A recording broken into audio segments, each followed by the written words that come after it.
All right, I've got two unicorns in the same place at the same time. It's a miracle. Eli Tomac and Chase Sexton, boys, thank you for sitting down with us. First of all, on behalf of like every motocross fan in the world, I want to say thanks for an awesome season. Watching you two guys battle all year was incredible. This was maybe one of the best national championships I've ever watched. So congrats to you, and man, congrats to you too. I know it didn't work out the way you wanted, but let's start with you. Tell me a little bit about this national season. Kind of a rough start for you, but yeah, maybe that's typically how you operate, a little slower up front and then you build. Yep. That's exactly what you did. Yeah. Tell me about your mindset kind of beginning of the season as you got on a run, and then late stage when Chase was making his push. In the beginning, yeah, it's what you just said it was. I was behind the ball. I did come in with a tweaked knee, and but for me, even with the tweaked knee, I'm pretty notorious on missing my round one setting. I look back at all the old Anaheims and even a lot of the motocross races. I just can't quite find my good race base until like round 2 or 3. Is it just because in testing it's different than racing? I guess, and I even spent a lot of time I don't know why I'm talking about Supercross, but I'm talking about like December, spent time with all the guys, rode with all the 250 guys down the farm. When I go to Anaheim, round 2 I changed my bike. So I've tried riding with guys, riding on beat up tracks, and it usually just takes a race scenario for me to really get the right feel. And that happened at Paula 1. I was milking my knee a little bit, but I went so far out the back that it wasn't the knee's problem. So then you kind of found that setting, different fork at Hangtown, if I heard right. Yeah. Kind of made some changes. Yeah. 3-4, you were really starting to feel good and come on. Correct. I just got like into my groove and was starting to be at the front of the race. So I had to do it right away. I mean, look, Chase went 1-1 at that first race, so he put the pressure on us right away. Were you ever concerned about points maybe mid-season because he did get out to such a run? Yeah, I was very concerned. I mean, one more race of Paula 1, it was over. Yeah. So I couldn't let that happen. So then down the stretch, he turns it on. Yep. Closes the points up, and it's, he's leading. How did your mindset switch at all? Well, I felt like Moto 2 at Washougal, obviously Chase was better, and then Unadilla. So I felt like these last couple, the pressure was on, and he was better at those couple races. So those were very tough and crucial moments. This period. Yeah. So you kind of reminded me of two guys, hockey players, with a hold of each other's jersey, just punching each other like this. It was, and no one ever messed up. I mean, even the time I freaking fell in Washougal, he falls right onto me, and we end up in the same spot. It was just, it was wild. Chase, let's hear you start the season kind of the opposite. You were just firing 1-1. Take me through your early season mindset. Were you thinking like, I'm feeling good, I got this, the bike setting's great? Where were you at? Yeah, so obviously Paula, coming in, I knew I was going to be good. I had 2 weeks in between Supercross and outdoors. Then for some reason, last year after Supercross, I went to the BFR Shock, which is something that Geyser runs overseas, and I went to it, and right away I was like this is it. Like this is what I'm going to race with next year. So I went to that, and I had confidence in my riding. Obviously, I just needed to be comfortable, and I had comfort. I put in a lot of 40s. We had 1 week to get ready, pretty much. I had 1 week of testing and 1 week of motos, and then I came into Paula, and I was confident I was going to be good there. That for some reason I've always gelled with that track. So yeah, Paula went good, and then I don't know, Eli went. He went maybe 8-4 or something like that. Something that wasn't that good, but I knew that he was coming. So I had a feeling if I'm going to race for a championship, it was going to be with him. So I think it was Hangtown. He was better. And then I think it was High Point that he kind of started taking off. I think he won 8 races in a row, 9 motos in a row or something like that. So Washougal's second moto was a big turning point for me. I knew that if I'm going to have any chance, I got to somehow stop him. He did that in Supercross too. He went and won 5 races or 6 races in a row. So I knew if that I was going to have a chance at the end, I had to be able to beat him at least one moto. So I beat him at Washougal. It was a gnarly race. That was a crazy race. You guys pushed so damn hard. Moto 1 was tough too. It was going down with each other and then getting up and being in the same exact spot was pretty crazy. And then it was just an hour and 10 minutes of pretty much on each other the whole time. So after that, it was Unadilla. Unadilla, I knew I was going to be good there because just from in the past on the 250 I was good, and then last year I crashed in the first moto, but I was good second moto against Kenny. He was obviously very good there in 2021, and I was pretty close to him, I felt like. So I liked the last 4 tracks, and it showed I was good at Ironman. Eli's obviously very good there as well. So it was a battle. I felt like I had to give it my best effort, obviously, and to just be close. So it was cool, and like I said, it's put me somewhere I didn't think I would be at the beginning of the season. I knew I was going to be good, but I had never raced for an outdoor championship in my life. So it was a good stepping stone. Obviously, he got the best of me at Paula, and then so it's something that was going on with you in Supercross. You'd be incredibly fast, but you had some big crashes, like where I was glad you got up. Yeah. But you seemed to, and so going into the Nationals, we were talking about how your challenge was going to be to not have one of those big get-offs. You had the speed, but could you not crash? And really, other than a couple little tip-overs, you didn't have one big one. Did you change anything, or did it just... No, it's just pure comfort. Okay.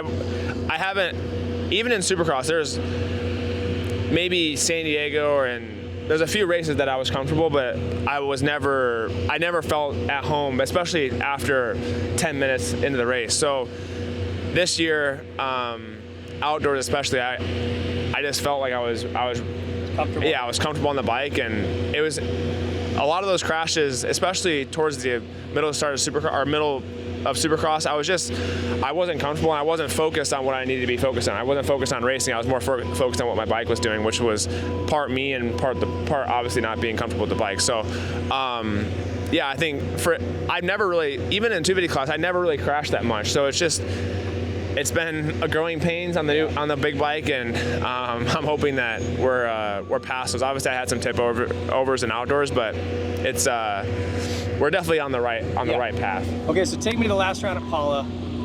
Damn, there was a lot of pressure on both of you guys. You had to win, but you couldn't just coast it either. So take me into your mindset into that weekend. You kind of just said, well, I got it. It was, what's 1 point? It basically means nothing. Yeah. It was all or nothing situation, and that was the mindset. Was there a point in that moto when he was leading the first moto, and he had a section in those whoops where you were tripling that was so clean, and it was gapping, but then the next section you kind of closed in, it was back and forth. What happened where you were able to just turn it on and go? Oh, well, at that point of the race, closer to the pass, it was, I think he ran the lappers. Yeah. Whatever. I was like around like a second or second and a half. We were around each other like that distance. Wasn't like right on his wheel, kind of just outside of roost range. And then once he got to lappers, that's the lap I really closed in. And then I just, in that section, my line was actually faster going in, right? And then I got beside him. You couldn't do it because of a lap. Yeah. Mine was faster going in. His was going better going out, right? Yeah. So that was it. That's crazy. Yeah, it was. What was in the second moto? You didn't need to go after the win. You had the championship in second behind Anderson, and you still went after him. Yeah, but I had to because I knew he would come back, for one, and all I was trying to do was run away from Chase. Yeah. Because I knew he would come back to the front of the race. Period. So and even before that race, I was thinking of scenarios. I'm like, it would be bad if I was kind of buried and Jason was in the front and I knew Chase would chase Jason down, and for me, a third wouldn't have got it done if he would have been in front and Jason would have been between us. And I was scared of Jason being the one guy that would be in between us. Yeah. And sure enough, he was there at the first half of that race. It was happening, and I was freaking out. Straight up, yeah. So, take us through your mindset that weekend. It was do or die. Yeah. I knew going in. I mean, 1 point is obviously not much, but when you're racing, when it's been big gaps between us two and third, I knew that if I to take everything out of play, I had to go and win both motos. First moto, I put myself in a good position to do that. Was riding pretty good. I was good in that roller section, but I was horrible going up the hill after that. And he would catch me there every lap. I'm like, man, I was just struggling in that section. And then we got into lappers, and he knows exactly what to do. He goes and charges me. He did it at, I think, Indiana too. So it's just being a smart racer, and I was definitely, I don't know why, I feel like I'm either really cautious around lappers. I've had some races in the past where in Supercross I've lost races to lappers where me just being overly aggressive, and now I feel like I'm not aggressive enough. But after he got in front, then I kind of started utilizing the lappers a little bit, and I was trying to suck back up to him, but honestly it was an all-out race. I think my last lap was a 2:23, and it was, I think I had maybe 3 of them. So it was just an all-out battle, and it's really whoever can just manage the race better and capitalize when people are making mistakes. So for him, he obviously got me the first moto, and then going into the second moto, I was just like, man, I'm gonna give it everything I have to win, and that's. You had a couple crashes, tip overs, but you also had some close moments. I had 3 falls second moto, so it definitely was not ideal. I fell going in the split section. My foot came off, which caught me so far off. I didn't like, that was dumb. And then I think I fell again that lap, and I was like, all right, well, it's time to drop the hammer. And I went as fast as I could. I felt like I was going pretty fast, and then I went to go around Chris on the outside and just lost the front end, and I was like, that one might be the end of it. Well, it was a hell of a battle. I have so much respect for both of you guys for what you've done. Different ends of your careers, but man, congrats to both of you. That was really fun. We're headed to the destinations here. Last question.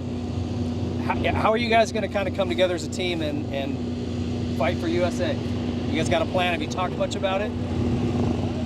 To be straight up, we haven't talked a whole lot yet. I know the season just. Yeah, I mean, literally just ended, and this is like our first day when we're not in the season. But when I think of that race, I mean, right now, I don't think we've even talked about strategy for our starting yet for 250 and it's total, our MX3 and MX1 and MX2 and all that. So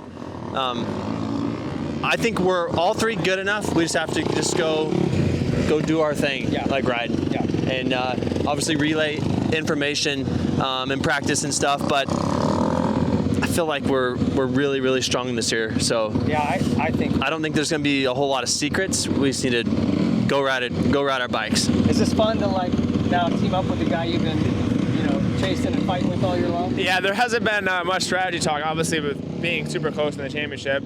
So yeah, now I'm excited. I think we have a really solid team, obviously, and I think we have capability for sure to go 1-2, and I think that's the game plan. It's like you said, there's no secrets. We both know how to go out there and win, and he's been there before. This is my first MXdN, so honestly, Justin and Eli obviously have more experience than I do, so I'll be leaning on them for just a little bit of a little bit of strategy, a little bit of knowledge. Obviously, Roger has been there and done the team manager, but I want to get some experience from the guys that have actually raced it, so that'll be cool. And like I said, I'm pumped to have him as a teammate, and I think it's going to be cool after having that battle all year to kind of come together and now work together at something. Yeah, I think it's awesome. Listen, congrats to both of you guys. Hell of a season. Thank you so much.